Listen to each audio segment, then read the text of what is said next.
আত্মীয়র বাড়িতে গেলে হাদিয়া নিয়ে যাও, উপটোকন নিয়ে যাও। আমি আল্লাহ তোমারে জানাইলাম মানুষ রে, আমি আল্লাহর হাতে, আমি আল্লাহর কাছে যখন আসবা, একটা বান্দা খালি হাতে আইবা না। অবশ্যই অবশ্যই আমি আল্লাহর জন্য কিছু হাদিয়া নিয়ে যাওয়া লাগবে।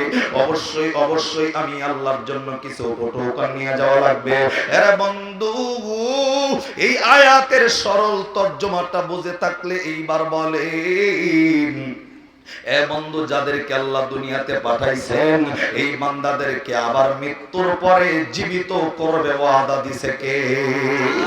আর একটু জোরে বলেন না কে? আল্লাহ ডাক দেয়, বান্দা আমি আল্লাহ যেহেতু জীবিত করব, একটা বান্দা খালি হাতে আইবা না, আমি আল্লাহর কাছে কিছু হাদিয়া নিয়ে আসবা। আরে ধনবাড়ির মানুষ, আল্লাহ কি হাদিয়া আপনার কাছে চেয়েছে?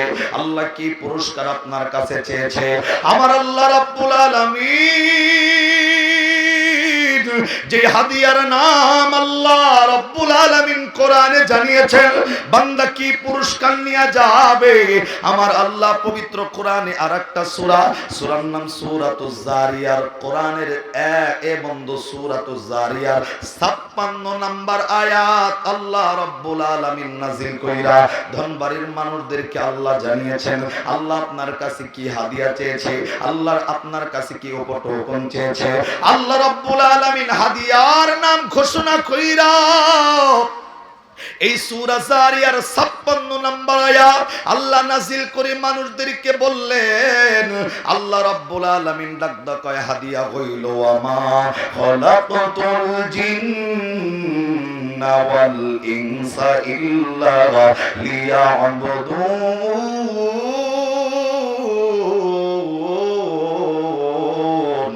একটু আওয়াজ করে কন্না আল্লাহু আকবার।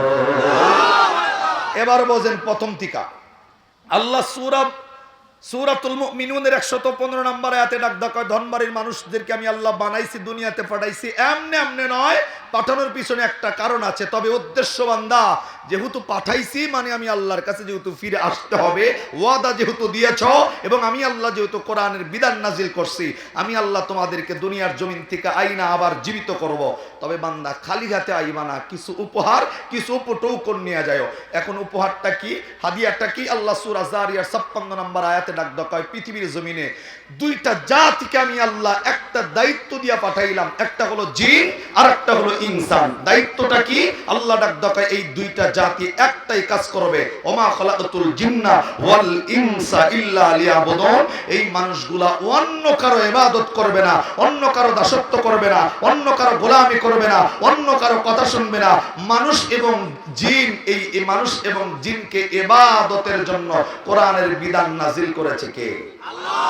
এখন আল্লাহ ধনবাড়ির মানুষদেরকে ডাক দেয়, মানুষ খালি হাতে আইবা না, ফিরে আইবা যেহেতু আমি আল্লাহর কাছে, ব্যাগ ভর্তি বাজার করে নিয়ে আয়ো। এখন বাজারটা কি? আল্লাহ ডাক দেয় ওয়াল ইনসা ইল্লা লিয়াবুদুন। আপাতত জিনের কথা চাইলেন ডাকলাম, ইনসান যারা, ইনসানগুলা অন্য কারো ইবাদত করবে না। আল্লাহ ডাক দেয় মানুষ হইলে ইবাদত করবে কার? আল্লাহ। আবার বলেন, আল্লাহ যে দুনিয়াতে পাঠাইছে এমনি এমনি পাঠাইছে না কারণ আছে? আল্লাহ ডাক দেয়, বান্দা খালি হাতে কিন্তু আইবা না, কিছু নিয়ে আইও আমি আল্লাহর কাছে। এখন আপনাদেরকে যদি জিগাই, ভাই আল্লাহ যেহেতু কিছু নিয়ে যাইতে বলছে, এখন কি নিয়ে যাবেন? আপনার মনের পরিকল্পনাটা কি? কি নিয়ে যাবেন আল্লাহর কাছে? কিছু হাদিয়া তো চাইলো আল্লাহ, উপহার তো চাইলো। আপনাদের এই যে পাশেই মধুপুর আছে না, আনারসে বিখ্যাত। আমি এক মাহফিল, আমি জায়গার নাম বলতেছি না কোন জায়গায়, এক মাহফিলে আমি বলছিলাম যে ভাই প্রত্যেকটা মানুষকে আল্লাহ কিছু হাদিয়া, কিছু উপহার, কিছু টোকন নিয়ে যেতে বলছে। তো এক সাধারণ পাবলিক ডাক দেয়, হুজুর এক মন আনারস যদি নেই তাহলে চলবো নাকি? আপনাদের কি মনে হয় আল্লাহর এক মন আনারস নিলে চলবো? যারা কথা কন্যা মানে 2 মন দিবে, চলবো নাকি? আল্লাহ কি খায়? আল্লাহ কিন্তু স্পষ্ট করেছেন, লা তাখুযুহু সিনাতু ওয়ালা নাওম। আল্লাহর খাওয়া নাই, ঘুম নাই, আহার নাই, নিদ্রা নাই, কিচ্ছু নাই। আল্লাহ কারো কাছ থেকে জন্ম নেয় নাই, কাউরে জন্ম দেয় নাই। আল্লাহ এক অদ্বিতীয়। পবিত্র কোরআনে সূরাতুল ইখলাসে বর্ণনা করেছেন কে? আল্লাহ। তো সেই আল্লাহ ধনবাড়ি মানুষদেরকে ডাক দেয়, বান্দা যখন আইবা খালি হাতে আইও না, কিছু উপহার নিয়ে আইসো আমি আল্লাহর কাছে। এখন অনেক মানুষ আছেন রাত্রিবেলায় তাহাজ্জুদ করে, অনেক মানুষ আছে মক্কার জমিনে হজ করছে, অনেক মানুষ আছে মসজিদ মাদ্রাসা বানাইছে। উনি নিজের কলারটা জাহি দিয়া ডাক দেয়, বেটা চেনো কেন আমি? কিছু তাহাজ্জুদ নামাজীওয়ালা এমন আছে যে তাহাজ্জুদ গুজারি সকালবেলায় ফজরের নামাজ পড়ে চাষতলে চায়, চাষতলে যাওয়ার পরে চাওয়ালা এখনো চার খোলা জ্বালায় নাই, ওই বেটা চাষতলে বয়ে ডাক দকাবে একটা চা দিয়ে, চার কথা কয়ে হাই তোলে, মানে ঘুমের একটা ভাব আহে। পরে চাওয়ালা আরে জিগায়, ও মিয়া রাত্রে ঘুমাও না, এনে ঘুমাইতেছো গেলা? ও ডাক দকা বেটা ঘুমামো কেমনে, টানা 10টা বছর হয়েছে তাহাজ্জুদের নামাজ রাইতে সারি না, আমার কি ঘুমের সময় আছে? তার মানে হলো বিষয়টা এমন যে এই লোকটা তাহাজ্জুদের নামাজ পড়ে, এই লোকটা সকালবেলায় চাষতলারে জানায় যে আমি রাত্রিবেলায় তাহাজ্জুদ পড়ি। বলেন তো এই ইবাদত কি আল্লাহকে খুশি করার না মানুষকে দেখানো? আমাদের বাংলাদেশে কিছু ইবাদতকারী আছে, বড় ভাই গরু কুরবানি দিয়েছে 80,000 টাকা দিয়া, যদি ছোট ভাই 40,000 দিয়ে দেয় ইজ্জত থাকে না, ইজ্জত বাঁচানোর জন্য 80 থেকে 90,000 করে কুরবানি দেওয়া লাগে। কথা ঠিক না? আবার এমন হাজি আছে, ডন্ট মাইন্ড প্লিজ, এমন হাজি আছে দেখবেন মক্কার জমিন থেকে হজ করে আসার পর ওই হাজিরে যদি হাজি বইলা ডাক না দেওয়া হয় হাজির মেজাজ গরম হয়, এমন হাজি আছে না? হজ করে আসছে, আপনি হাজিরে হাজি বলেন নাই, ও পিছন দিকে ডাক দেখ, ওই মিয়া তুমি চেনো কেডা? আমি কি হয়েছে চাচা চেতেন কি লিগা? বেটা আমি হজ করছি, 5 লাখ টাকা দিয়ে হজ করছি, তুই আমার হাজি কইছোস? তুই আমার সরাসরি নাম ধরে ডাক দেশ? তার মানে এই বেটা 5 লাখ টাকা দিয়ে হজ করছে আল্লাহ সন্তুষ্টি অর্জনের জন্য না, হজ করছে মানুষ যেন তারা হাজি বইলে ডাক দেয়। কথা কন না? আবার কিছু মুসল্লি আছে সারা সপ্তাহ নামাজ না পড়লে শুক্রবারে একদিন জুমার নামাজ পড়ে সারা বিকাল টুপি মাথায় দিয়া ঘরে, পরে যদি জিগান টুপি মাথায় দিয়া ঘুরছো কালা, আর একজনের ডাক ডাকা বেড়া নামাজ তো পড়ো না, বুঝবা কি? কথা কন না? ঠিক না? যারা দেখবেন সাপ্তাহিক নামাজি এদের চোট বেশি, এগুলো চোট বেশি, মানে সাপ্তাহিক নামাজি, মাসিক নামাজি এবং বাৎসরিক নামাজিদের চোট বেশি। যেমন আমার আব্বা তো বয়ান করে, আমি আব্বার থেকে একটা কথা নকল করে বলি আপনাদের। এমন এক মাহফিলে যায় আব্বা এভাবে বয়ান করছে, কোনো মানুষ ইচ্ছাকৃতভাবে এক ওয়াক্ত নামাজ ছেড়ে দিলে 80 হুব্বা জাহান্নামের আগুনে জ্বলতে হয়। কাজা করলে, ইচ্ছাকৃতভাবে এক ওয়াক্ত নামাজ কাজা করলে 80 হুব্বা জাহান্নামের আগুনে জ্বলতে হয়। যার এক হুব্বা পরিমাণ, যদি কোন হাদিসের মধ্যে স্পষ্ট নাই, এক হুব্বা পরিমাণ 2,88,00,000 বছর এক ওয়াক্ত নামাজ কাজা করার বিনিময়ে 80 হুব্বার এক হুব্বা পরিমাণ 2,88,00,000 বছর জাহান্নামের আগুনে জ্বলতে হবে। নাউজুবিল্লাহ। তো সামনে থেকে এক যুবক দাঁড়ায় ডাক দেয়, হুজুর তাহলে তো আপনাকে মরণ কে? হুজুর গো মরণ কিল্লিগা? কয় হুজুর এক ওয়াক্ত নামাজ কাজা করবেন 80 হুব্বা জাহান্নামের আগুনে জ্বলবেন, যার এক হুব্বা পরিমাণ 2,88,00,000 বছর। পরে আব্বা জিজ্ঞেসে তাহলে আপনাকে খবর কি? কয় হুজুর আমরা নামাজ পড়ি না, আমাকে কোনো হুব্বাই নাই। যারা নামাজ পড়া কাজা করবো হাগলিগা হুব্বা, আর যারা নামাজ পড়ে না তাকে কোনো হুব্বা নাই। বিষয়টা হলো এমন, 5 ওয়াক্ত নামাজের চিল্লা চিল্লি নাই, কিন্তু শুক্রবারের নামাজের চিল্লা চিল্লি বেশি। কথা কন না? আমি ওদিকেও যাব না, তবে এটা বলতে চাই আল্লাহ দুনিয়ার জমিনে পাঠাইছে এমনি নয়, খালি হাতে নয়, আল্লাহর কাছে কিছু নিয়ে যাইতে হবে। এখন নিয়ে যাওয়ার বিধান আল্লাহ সূরা জারিয়ার 56 নম্বর আয়াতে বলেন, ওমা খালাকাতুল জিন্না ওয়াল ইনসা ইল্লা লিয়াবুদুন। মানুষ যারা অন্য কারো ইবাদত করবে না, ইনসান অন্য কারো ইবাদত করবে না, ইবাদত করবে কার? আল্লাহ। আরে এই আল্লাহর নামে জবান খুলেন না, চিল্লায়া বলেন কার? আল্লাহ। ইনসান যারা ইবাদত করবে আল্লাহ। এখন যদি বলেন হুজুর আমি আপনাদেরকে আরেকটু ইনফরমেশন দিই, আপনাদের এলাকায় যদি হিন্দু থাকে, বৌদ্ধ থাকে, খ্রিস্টান থাকে, ইহুদি থাকে, নাস্তিক থাকে, আল্লাহর কসম সূরা জারিয়ার 56 নম্বর আয়াতে আল্লাহ ডাক দিয়ে হিন্দুদেরকে ইবাদতের জন্য বলছে, বৌদ্ধদেরকে বলছে, খ্রিস্টানদেরকে বলছে, নাস্তিকদেরকে বলছে, এক কথায় মানুষ যারা তারা ইবাদত করবে কার? আল্লাহ। এখন তো সূরা জারিয়ার 56 নম্বর আয়াতে আল্লাহ স্পষ্ট করেছেন, ওমা খালাকাতুল জিন, জিন যেগুলো আমরা চোখে দেখি না, কিয়ামতের ময়দানে আমরা দেখবো, হেরামগো দেখবো না। 2 নাম্বার ওয়াল ইনসা ইল্লা লিয়াবুদুন, ইনসান যারা, ইনসান শব্দের অর্থ হলো মানুষ, মানুষ যারা ইবাদত করবে কার? আল্লাহ। এখন আমি যদি জিগাই আপনাদের এলাকায় ধনবাড়িতে হিন্দু আসেনি? আছে। হিন্দুরা বাহ্যিক দৃষ্টি দিয়ে আমরা যেমন মানুষ, হিন্দুরাও, কথা কন, আমরা মানুষ, হিন্দুরাও, বৌদ্ধরাও, খ্রিস্টানও, নাস্তিকও। এখন সবাই যদি মানুষ হয়, এই আয়াতে কিন্তু আল্লাহ স্পষ্ট করলো, ওমা খালাকাতুল জিন্না ওয়াল ইনসা ইল্লা লিয়াবুদুন। দনবাড়ি এলাকায় হিন্দু বুঝি না, বৌদ্ধ বুঝি না, খ্রিস্টান বুঝি না, নাস্তিক বুঝি না, মানুষ যদি হও ইবাদতের জন্য রেখেছেন কে? আল্লাহ। আরেকটা আয়াত পবিত্র কোরআনে, সূরার নাম সূরাতুল বাকারা, 1 পারার 3 নম্বর পৃষ্ঠার 10 নম্বর লাইনের 21 নম্বর আয়াত। এই আয়াতের মধ্যে আল্লাহ স্পষ্ট করেছেন, আল্লাহ বলেন, ইয়া মানে হে আইয়ুহান নাস, এই মানব জাতি, নাসুবুদু ইবাদত করো রব্বাকুম, অন্য কারণ নয়, মানুষ হইলে ইবাদত করবা কার? আল্লাহ। তার মানে নাস শব্দ দিয়া, ইনসান শব্দ দিয়া আল্লাহ মানুষ বুঝায় ডাক হয়। মানুষ হইলে ইবাদত করা লাগবে আমি আল্লাহ। আল্লাহ মানুষদেরকে ইবাদতের জন্য ডাকছেন। এখন মানুষ কারা, নাস কারা, ইনসান কারা? আমি তো বলি জাতি ধর্ম বর্ণ নির্বিশেষে হিন্দু মানুষ, বৌদ্ধ, খ্রিস্টান, ইহুদি, নাসারা, কামার, কুমার, জেলে, তাঁতি, চাষারু, দাবারু, মদারু, জুয়ারু, গাজারু, মাজারু, doctor, master, helper, contractor, driver, এগুলা কি? আরে কথা কন না। রাজরানী, চাকরানী, ফকির, ফকিরনি, ইতিম, মিসকিন, অনাথ, অনাথিনী, পথে পড়া, আদামরা, কাঙ্গাল, কাঙ্গালিনী, হাবিলদার, চৌকিদার, দফাদার, রফাদার, মেম্বার, ইঞ্জিনিয়ার, জজ, ব্যারিস্টার, সরকার, উকিল, মুক্তার, আওয়ামী লীগ, বিএনপি, জাতীয় পার্টি, জামাত ইসলাম, চরমনাই, শর্ষিনা, জাসদ, মাসদ, কালা দলা, ইত্যাদি ইত্যাদি। আল্লাহ ডাক দেখায় মানুষ যদি হও, সূরা বাকারা 1 পারার 3 পৃষ্ঠার 10 নম্বর লাইনের 21 নম্বর আয়াত, ইয়া মানে হে আইয়ুহান নাস, মানুষ দাবি করলে না সুবুদু, ইবাদত করো রব্বাকুম, অন্য কারণে ইবাদত করা লাগবে কার? এক কথায় প্রমাণিত, হিন্দু বুঝি না, বৌদ্ধ বুঝি না, খ্রিস্টান বুঝি না, নাস্তিক বুঝি না, মানুষ হইলে আল্লাহ ইবাদতের জন্য ডেকেছেন। এখন হিন্দুরা যদি বলে, আমি আপনাদেরকে আরেকটু প্রশ্ন জিগাই, আমাদের মুসলমানের জন্য যেমন গরুর গোশত খাওয়া জায়েজ না হারাম? হালাল না হারাম? মরা গরুর গোশত খাওয়া হালাল করলো কেডা? মরা গরুর গোশত খাওয়া, মরা মাছ খাওয়া, বাইরা উত্তর দিতেছে কোনটা হইব? মরা মাছ খাওয়া কি? এবার বলেন হিন্দুর জন্য গরুর গোশত খাওয়া হালাল না হারাম? এই যে ঠাস করে হারাম কইলেন, কোন মৌলবীর ফতোয়ায় কইলেন? আমি যদি জিগাই হিন্দুগুলিকে গরুর গোশত খাওয়া হারাম, কোন মৌলবীর ফতোয়া? আজ পর্যন্ত ধনবাড়ি কোন ওলামায়ে কেরাম, মসজিদের ইমামে বয়ান দিয়া কোনোদিন কইছে হিন্দুগুলিকে গরুর গোশত খাওয়া হারাম কইছেনি কোনোদিন? তো কয় নাই। এখন আপনি হারাম কইলেন কি লিগা? হেরা খায় না, তো না খাইলে আমগু কি? কথা কন না কি লিগা? মুসলমানের জন্য যেটা জায়েজ করছে পৃথিবীর সব জাতির জন্য সেটা জায়েজ করছে কে? যদি আমগুলিকা গরু হালাল থাকতো, হিন্দুগুলিকা যদি হারাম থাকতো, আমগুলিকা ইলিশ হালাল, হিন্দুগুলিকা যদি হারাম থাকতো, কিয়ামতের ময়দানে হিন্দু সম্প্রদায় আল্লাহরে কইতো, আল্লাহ দনবাড়ির মানুষগুলা গরুর ওই সিনার মাংসগুলা কসকস করে চাবায় খাইছে, আমরা খালি দেখছি, যদি আমগুলিকা জায়েজ করতা আমরাও খাইতাম, ইবাদত করতাম। ইলিশ মাছ তারা খাইছে 1200 টাকায় কেজি কিনা, আমগুলিকা জায়েজ করলে আমরাও খাইতাম, তাহলে আমরাও ইবাদত করতাম। আল্লাহ কোনো প্রশ্নই রাখে নাই। আল্লাহ ডাক দেখায় আমার মুমিন যা খাবে পৃথিবীর সব জাতির জন্য সেটা জায়েজ করেছে কে? যাতে কোনো কৈফিয়ত মালিকের দরবারে দিতে না হয়।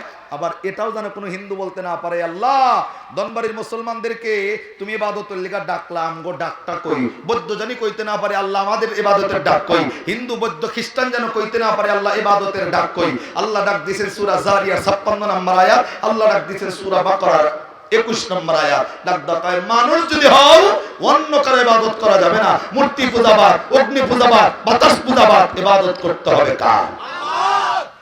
তো আল্লাহ ডাক দেখায় বান্দা মানুষ কইলে আমি আল্লাহ রাব্বুল আলামিনের ইবাদত করা লাগবে। তবে বান্দা ইবাদতটা হইতে হবে কোন মাধ্যম? কার মাধ্যমে ইবাদত করবেন? ইবাদত কি প্রধানমন্ত্রীর স্টাইল হইব, নাকি নরেন্দ্র মোদীর স্টাইল হইব, নাকি বারাক ওবামার স্টাইল হবে? আল্লাহ ইবাদত করবেন কার মাধ্যমে?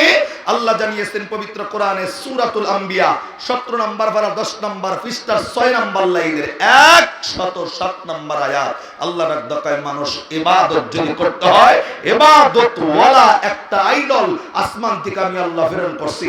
আল্লাহ ডাক দেখায় সেই আইডলের নাম লাকাদ কানা লাকুম ফি রাসূলিল্লাহি উসওয়াতুন হাসানা, সবচেয়ে উত্তম চরিত্র দিয়া ইবাদত যাকে দেখে দেখে করবা, এরকম একটা ব্যক্তি আমি আল্লাহ পাঠাইলাম, যেই ব্যক্তির নাম নবী মুহাম্মাদুর সাল্লাল্লাহু আলাইহি ওয়াসাল্লাম। কোন মানুষ যদি ওই নেতার স্টাইলে হায়াতের জিন্দেগিতে ইবাদত করে, আল্লাহ জানাইছেন এই মানুষগুলা দুনিয়া এবং আখিরাতের ময়দানে কামিয়াবি হবেন। আমার আলোচ্য বিষয় ওটাও নয়, আমি শুধু এতটুকু বলতে চাই, যেই নবীকে আল্লাহ আইডল করে দুনিয়াতে পাঠাইলো, যেই নবীকে আখিরি জামানার পয়গম্বর করে আল্লাহ দুনিয়াতে পাঠাইলো, আল্লাহ সূরাতুল আম্বিয়ার 107 নম্বর আয়াতে ডাক দেখায় মানুষ রে, আমি আল্লাহ নবীকে শুধুমাত্র আইডল এবং শ্রেষ্ঠ নেতা হিসাবে পাঠাই নাই। আল্লাহ ডাক দেখায় এই নবীকে তামাম বিশ্বের সকল কিছুর জন্য রহমত করে আমি আল্লাহ দুনিয়ার জমিনে প্রেরণ করে দিয়েছি। আল্লাহ নবী গাছের জন্য রহমত, মাছের জন্য রহমত, বাতাসের জন্য রহমত, পিপিলিকার জন্য রহমত। এক কথায় যত মাখলুকাত আছে সমস্ত মাখলুকাতদের জন্য বিশ্ব নবীকে রহমত করে প্রেরণ করছে কে? আল্লাহ। আপনার আমার জন্য রহমত করে প্রেরণ করছে কে? আল্লাহ।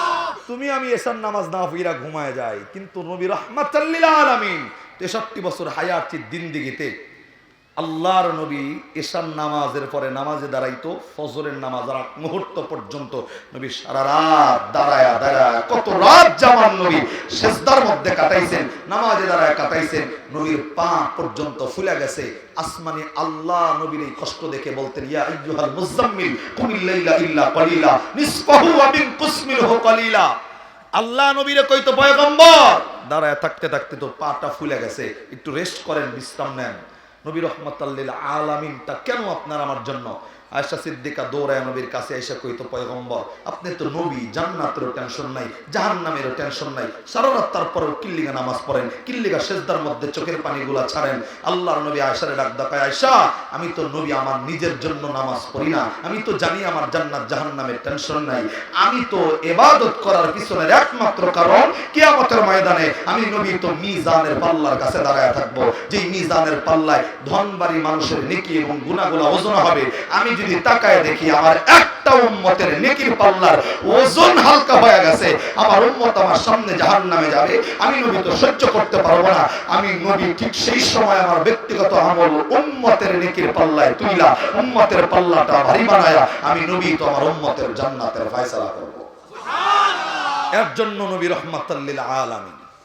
দিল লাগান আমার ভাইরা, রাহমাতাল লিল আলামিন নবীর প্রমাণ দেওয়ার জন্য তাফসীর ইবনে কাসিরে নবীর ছোট্ট একটু আলোচনা আসছে। আমি জানি আজকে লম্বা সময় আমি আলোচনার সুযোগ পাবো না, একটু মনোযোগ দেন।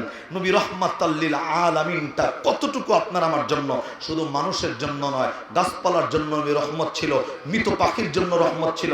আল্লাহ পৃথিবীর জমিনে পয়গম্বর যত প্রেরণ করছেন, এক একটা পয়গম্বরকে এক এক ধরনের মুজিজা দিয়েছেন, আল্লাহ এক এক ধরনের পাওয়ার দিয়েছেন। আমরা জানি পয়গম্বর ঈসা রূহুল্লাহকে আল্লাহ পাওয়ার দিয়েছেন এমন, এই ধনবাড়ি এলাকার 100 বছরের পুরনো কবর যদি থাকে, ঈসা রূহুল্লাহ ওই কবরের পাশে দাঁড়ায় একবার শুধু বলতেন কুম বিইজনিল্লাহ, বলতে দেরি হয়েছে, 100 বছরের পুরনো লাশটা উঠা দাঁড়ায়া পয়গম্বরকে সালাম দিতে দেরি হয় নাই। সুবহানাল্লাহ। যারা কন্যা আর একবার জোরে কোন লাগবো? 100 বছরের পুরনো কবর, মনে করেন হাড্ডি গুলা মাটির সাথে মজে গেছে, এই মজা হাড্ডি পয়গম্বর শুধু বলতেন কুম বিইজনিল্লাহ, ওই মোটা হাড্ডি আল্লাহ জোড়া লাগাইতো, গোস্ত গজায়া চামড়া দিয়া রক্ত মাংস দিয়া মানুষ কবরের মধ্যে দাঁড় করাইয়া পয়গম্বরকে সালাম দিত। আর একবার সুবহানাল্লাহ। আল্লাহ তাআলা পয়গম্বরদেরকে দিয়েছিলেন মুজিজা, আর আল্লাহ তাআলা ওলিদেরকে দিয়েছিলেন কারামত। আমি ওই ওলিদের ব্যাপারে যাব না, আমি শুধুমাত্র আপনার আমার নবী যে রাহমাতাল লিল আলামিন এটা বোঝানোর জন্য সূরা আম্বিয়ার 107 নম্বর আয়াতে কারিমা তেলাওয়াত করেছি। একটু মনোযোগ দেন ইনশাআল্লাহ। আমার ভাইরা, আমার বন্ধুগণ, আল্লাহ রাব্বুল আলামিন পবিত্র কোরআনের বন্ধু সূরাতুল আম্বিয়া 107 নম্বর আয়াত আল্লাহ রাব্বুল আলামিন নাযিল কইরা তামাম বিশ্বের সকল মানুষদেরকে নবীর পরিচয়টা আল্লাহ এইভাবে তুলে দিয়েছেন ঢালাওভাবে। আল্লাহ রাব্বুল আলামিন ডাক দেয়া বললেন, ওয়া মা আরসালনাকা ইল্লা রাহমাতাল লিল আলামিন।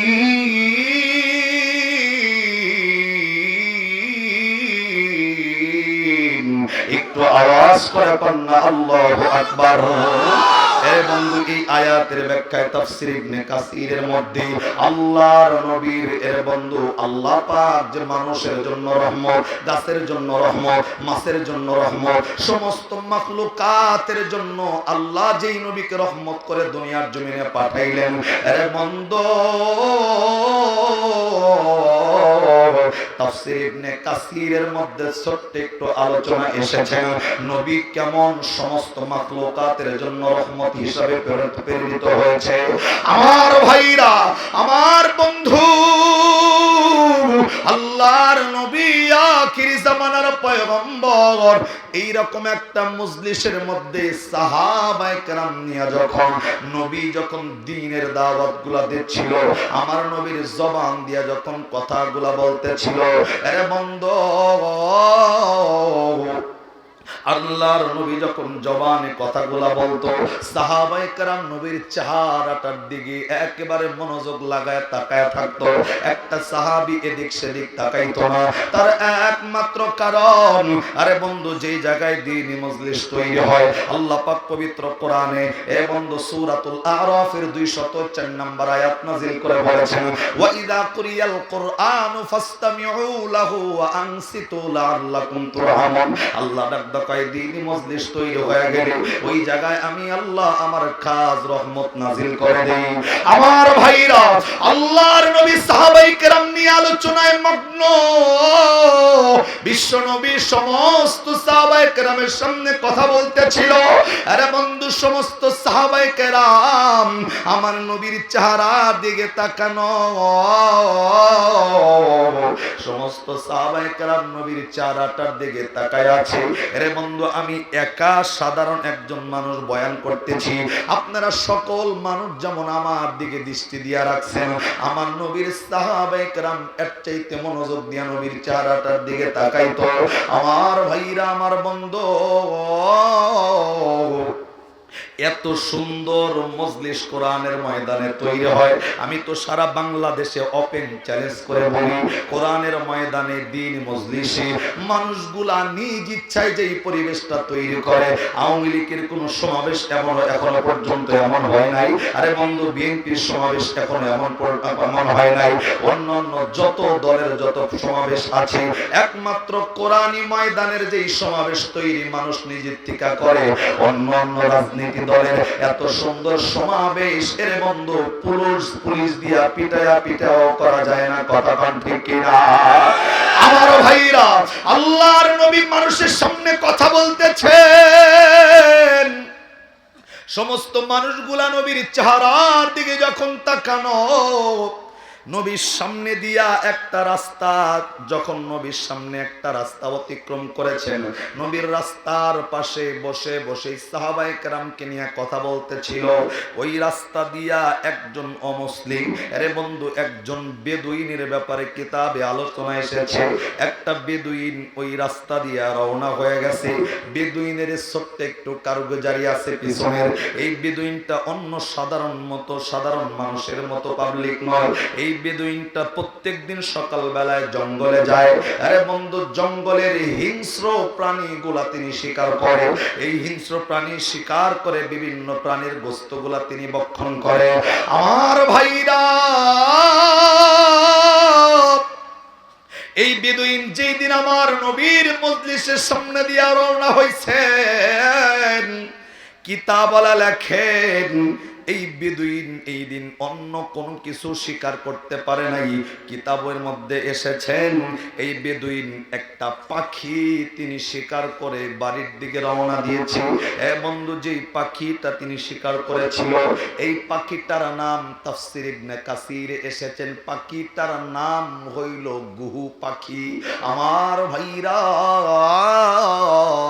এই বেদুইন গুহু পাখিটার সঙ্গে কইরা নিয়া আমার নবীর মজলিসের সামনে দিয়া যখন রওনা হইয়া যায়, এ বন্ধু, পাখিটা কিন্তু মৃত একটা পাখি। শিকার করার সাথে সাথে পাখিটা বেদুইনের হাতে মৃত্যুবরণ করেছে। আমার বন্ধু, ওই নবীর মজলিসের সামনে দিয়া রওনা হইছে, হঠাৎ করে একটা নজর ওই বেদুইন তাকায়া দেখে একজন মানুষ কথা বলতেছে, আর শত শত মানুষ ওই নবীর চেহারাটার দিকে তাকাইয়া অত্যন্ত মনোযোগের সাথে নবীর কথাগুলা শুনতেছে। আমার ভাইরা, এই বেদুইন তাকা দেখেন একজন মানুষ কথা কয়, আর সব মানুষগুলা মনোযোগ লাগায় কথাগুলা শোনে। আমার বন্ধু, এইরকম মজলিস বেদুইন তার জিন্দেগিতে কোনোদিন দেখে নাই, যে একজন মানুষ কথা বললে মানুষগুলো এত মনোযোগ লাগায় এমন কি শোনে। আরে বন্ধু, বেদুইন চেনে না আমার পয়গম্বর কি, চেনে না ইনি যে আখিরি জামানার নবী, বেদুইন জানে না। আরে বন্ধু, রাস্তার ওই পাশে দাঁড়াইয়া বেদুইন শুধু ভাবতেছিল আরে ওই লোকটা এমন কি তার পরিচয়, যেই একটা কথা বলতেছে আর সব মানুষগুলা তার কথাগুলা শুনতেছে। আমার ভাইরা, মুহূর্তের মধ্যে আল্লাহর নবীর একটা সাহাবী নিজের বাড়ির থেকে দৌড়াইতে দৌড়াইতে আমার নবীর মজলিসে অ্যাটেন্ড করার জন্য যখন ওই বেদুইনের সামনে দিয়ে আসতেছিল, এই বেদুইন নবীর সাহাবীরে ডাক দিয়া বললেন, বন্ধু আমি জানতে চাই যেই মজলিসের দিকে রওনা হয়েছ ওই মজলিসের মধ্যে মাত্র একজন মানুষ বৈশা কথা কয় আর সব মানুষগুলা ওই লোকটার চেহারার দিকে তাকানো। আরে বন্ধু বলো না যেই মানুষটা কথা কইতেছে ওই মানুষটার পরিচয়টা কি, ওই মানুষটা এমন কোন মানুষ যেই মানুষের কথা শোনার জন্য এতগুলা মানুষ চাতক পাখির মতো তার দিকে তাকানো। আমার নবীর সাহাবী বুঝা গেছে এই মানুষটা মুসলমান নয়। উনি ওই বেদুইনের সামনে দাঁড়াইয়া আস্তে করে আমার নবীর পরিচয়টা দেওয়ার জন্য এই বেদুইনকে ডাক দেয়, বেদুইন যেই মানুষটা সম্পর্কে জিজ্ঞাসা করতেছ, যেই মানুষটা সম্পর্কে জানতে চাও, এই মানুষটা তো দুনিয়ার জমিনে সাধারণ কোনো মানুষ নয়, ইনি তো আসমানি আল্লাহ প্রদত্ত আখিরি জামানার একজন পয়গম্বর। ইনি তো দুনিয়াবি কোনো কথা মানুষের সামনে মজলিসের মধ্যে বলে না। আল্লাহ প্রদত্ত আল্লাহ নবীরে যা শিখাইয়া দেয় উনি তো ওই মানুষ আল্লাহর শিখানো কথাই তার জবান দিয়া মানুষের সামনে বর্ণনা করে। জবান বন্ধ নয়, আরেকবার কন্যা সুবহানাল্লাহ। আমার ভাইরা, আমার নবীর সাহাবী বেদুইন ডাক দেয়া